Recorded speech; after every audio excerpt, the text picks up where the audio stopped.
Let's get real. You're living under a delusion that your life just happens to you, that your choices are reversible, and that someday everything will magically fall into place. Every non-decision is a decision. Every moment you wait for clarity is a choice to stay stuck. The universe isn't handing you a purpose. You have to forge it. The most dangerous lie, that you have unlimited time and infinite options. You don't. You're a finite being, and your time is your most precious resource. How you spend it is the most important decision you'll ever make. Are you building something that matters, or just following a script someone else wrote for you? Most people drift through life numb, mistaking a checklist of accomplishments for meaning. That nagging dissatisfaction you feel, it's your subconscious screaming for you to wake up. You're living someone else's version of a good life, not your own. The first step: shatter the delusion. Acknowledge the gravity of your choices. Right now, you're at a fork in the road. Keep drifting, or face the uncomfortable truth. You have to pick a struggle. Decide what you're willing to bleed for. Whether you build a kingdom or a family, both demand a price. The real tragedy isn't paying that price, it's realizing you paid it for something you never truly wanted. So, what will you choose?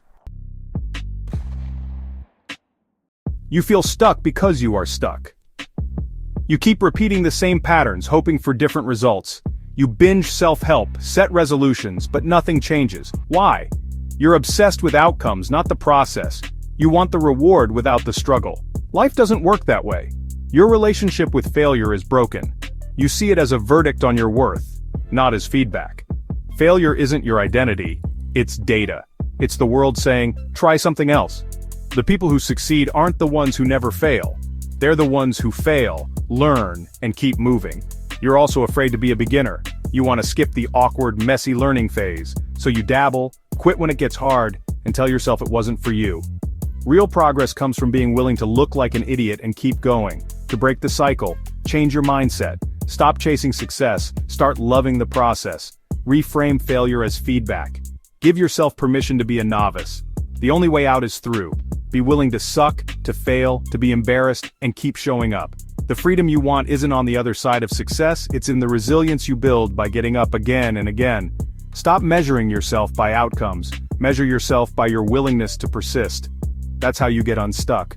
Embrace the process, not just the prize. Let failure teach you, not define you. The loop ends when you do the work, not when you wish for results. Start now. People confuse arrogance with confidence, and it keeps them mediocre. Arrogance is loud, needy, and rooted in insecurity. It's a mask for fear. True confidence is quiet. It's built on competence and self-acceptance. Confident people don't need to announce themselves. Their actions speak.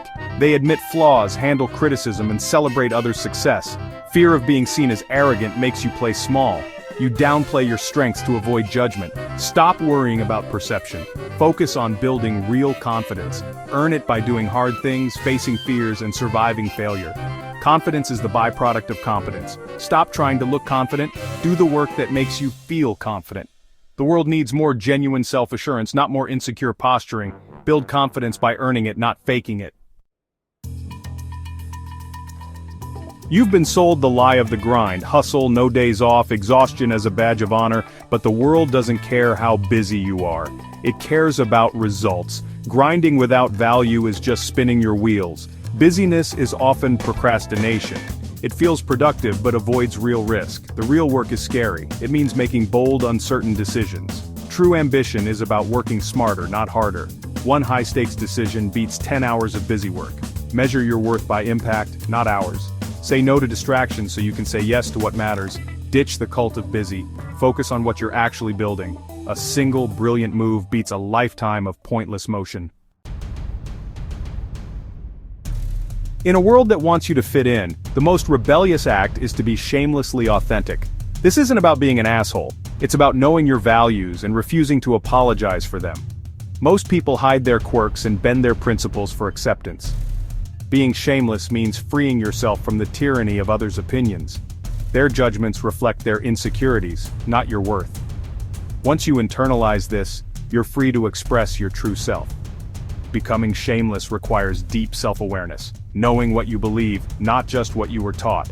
Embracing authenticity will polarize people, and that's good. The right people will be drawn to your courage, the rest will drift away. Stop apologizing for who you are. Define your values and live by them. In a world of copies, be a shameless original. That's how you build real connection and integrity. Here's the core choice. Do you build a kingdom or cultivate a family? Kingdom is legacy, mission, impact, external, ambitious, demanding total focus. Family is deep connection, presence, and emotional fulfillment, your inner circle. Both paths require sacrifice. You can't excel at both. Kingdom demands missed moments, relentless obsession, and often loneliness. Family demands turning down ambition, setting boundaries, and prioritizing relationships. You can't be fully present at home if your mind is chasing the next big thing. The path you choose will define your life. You must pick one and give it your all. Trying to do both leads to mediocrity in both. So, which will you choose? Sacrifice is real, brutal, and permanent. Every hour for your kingdom is an hour lost to your family and vice versa. This is a zero-sum game of time, focus, and emotional energy. If you choose kingdom, accept the cost-missed milestones, strained relationships, and loneliness. If you choose family, accept the cost-missed opportunities, slower career, and envy of others' achievements. Sacrifice isn't temporary, it's a permanent trade-off. The time you lose is gone forever. You're closing the door on one reality to fully live another. There will be moments of doubt and regret on either path. The builder of the kingdom will ache for connection.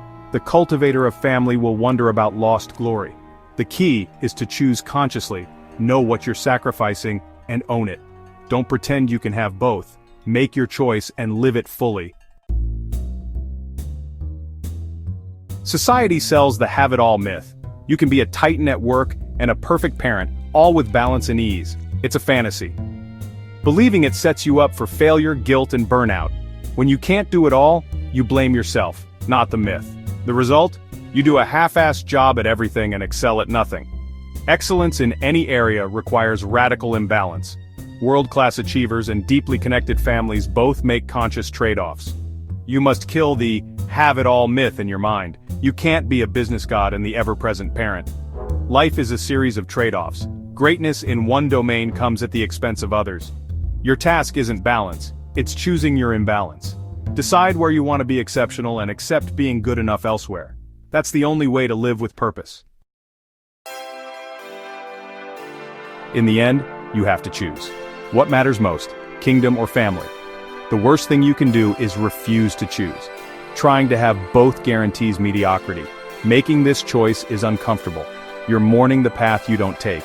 If you choose kingdom, grieve the family life you'll never fully have. If you choose family, grieve the legacy you'll never build. This takes honesty and self-awareness most people avoid. But the discomfort of a conscious choice is better than the despair of drifting. Once you choose, align your actions and values with that decision. If you choose kingdom, own the sacrifices. If you choose family, own the boundaries. Commit fully. A life of commitment, even with sacrifice, is a life of purpose. Stop drifting, stop hedging, stop trying to have it all. Sit down and confront the ultimate question, kingdom or family? What suffering are you willing to endure? The loneliness of ambition or the glory forgone for connection? Choose your path. Choose your sacrifice. Choose your suffering. A life defined by a conscious, difficult choice is a life of meaning. The choice is yours. Make it.